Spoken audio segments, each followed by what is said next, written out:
Jacko লণ্ঠন নিশি রাতের ভূত। লেখা এস সোজন টিভি এইচডি এর জন্য বিশেষভাবে নির্মিত। আগুন অধ্যায় 1 অচেনা আমন্ত্রণ।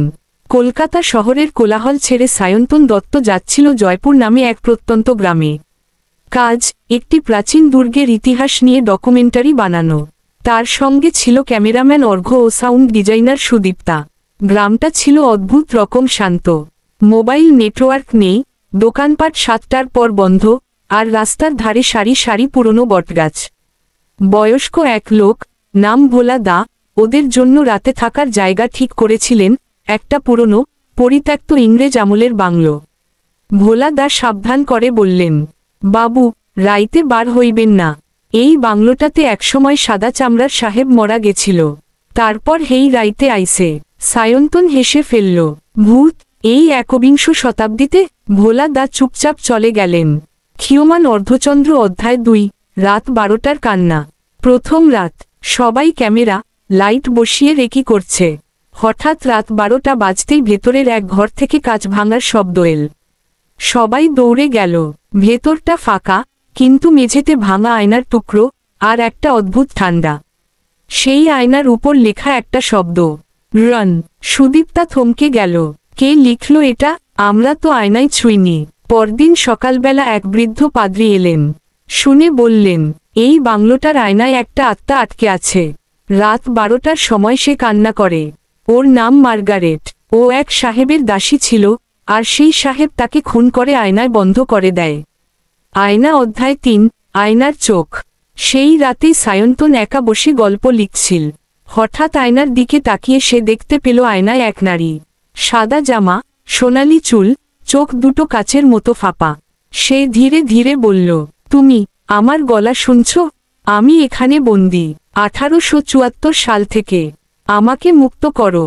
সায়ন্তন ভয়ে চিৎকার করে উঠল। বাকিরা ছুটে এল, কিন্তু আয়নায় তখন আর কিছু নেই। তবে আয়নার নিচে মেঝেতে একটা ছোট বাক্স দেখা গেল। খুলতেই বের হলো একটা পুরনো চিঠি আর সোনার লকেট। চিঠিতে লেখা, যদি আমাকে ভালোবাসো, তবে আমার প্রতিশোধ নাও। সাহেব বেঁচে নেই, কিন্তু তার ছায়া আজও এখানে বাস করে। কুয়াশা অধ্যায় 4 ভূতের ছায়া। এরপর রাতগুলো আরও ভয়াবহ হতে লাগল। ক্যামেরায় ধরা পড়ছে এক অদৃশ্য মানুষ ছায়া হয়ে ঘুরে বেড়াচ্ছে। সুদীপ্তা প্রতিদিন ঘুমের মধ্যে হাঁটছে, আয়নার সামনে গিয়ে দাঁড়িয়ে থাকে।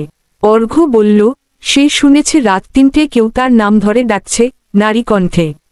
তাদের বোঝা গেল, এটা স্রেফ ভূতের গল্প নয়, বরং একটা পাপের শিকড় খুব গভীর। এক ফোঁটা রক্ত অধ্যায় 5 সত্য উন্মোচন।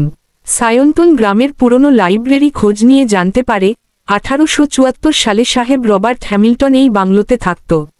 সে তার দাসী মার্গারেটকে প্রেমের প্রলোভনে ফাঁসিয়ে গর্ভবতী করে খুন করেছিল। এরপর নিজেরই তৈরি আয়নায় তার আত্মাকে বন্দি করে। তাদের ধারণা ছিল, মার্গারেট চায় না মুক্তি, সে চায় প্রতিশোধ। মোমবাতি অধ্যায় 6 আয়নার ভাঙা মুহূর্ত। সায়ন্তন সিদ্ধান্ত নেয়, এই আয়নাটা তাকে ভাঙতেই হবে। তবে গ্রামবাসীরা বলে, যদি আয়নাটা ভাঙো, আত্মা মুক্ত হবে ঠিকই, কিন্তু সে যার রক্তে বদ্ধ, তার উপর প্রতিশোধ নেবে। রক্তের সম্পর্ক আরও খোঁজে জানা যায়, সায়ন্তনের পূর্বপুরুষ ছিলেন এক ইংরেজ কর্তা, রবার্ট হ্যামিল্টনের ভাই। অর্থাৎ সায়ন্তন রক্তে তারই বংশধর। তবু সায়ন্তন ঝুঁকি নেয়। আয়নাটা যখন ভাঙল, ভেতর থেকে বের হলো হাড় হিম করে দেওয়া কান্না, শূন্যে ভেসে থাকা রক্তের ছাপ, আর সেই ভয়ানক নারী কণ্ঠ। এত বছর পর আমি মুক্ত, কিন্তু তুইও মুক্তি পাবি না। খুলি অধ্যায় 7 শেষ রাত। সায়ন্তন সেই রাতেই নিখোঁজ হয়।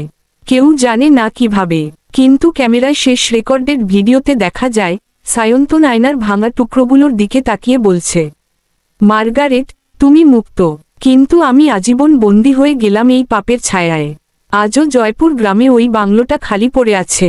রাতে জানালায় আলো জ্বলে, মাঝে মাঝে কান্নার আওয়াজ আসে, আর আয়নার একটা টুকরো যেন এখনো কিছু দেখায়। কারো চোখ, হয়তো সায়ন্তনের। মস্তিষ্ক শেষ কথা। নিশি রাতের ভূত শুধু একটা আত্মা নয়, এটা একটা সময়ের অভিশাপ, বিশ্বাসঘাতকতা আর ন্যায়ের ডাক।